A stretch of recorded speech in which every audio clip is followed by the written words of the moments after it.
నమస్కారం. ఘంటారావానికి స్వాగతం. ముందుగా ప్రధాన అంశాలు. కూకట్పల్లిలో కల్తీ కల్లు ఘటనలో 2 మృతి. హోలిస్టిక్ ఆసుపత్రిలో చికిత్స పొందుతూ మహిళ మృతి.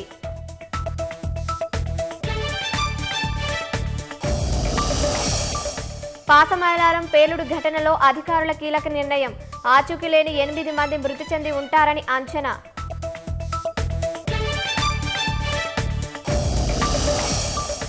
రాజస్థాన్లో కుప్పకూలిన జాగ్వార్ యుద్ధ విమానం. వాయుసేన పైలట్ మృతి, మరొకరికి గాయాలు.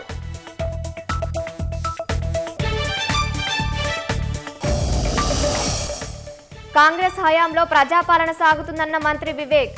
గత ప్రభుత్వంలో ప్రజలు నానా అవస్థలు పడ్డారని ఆరోపణ.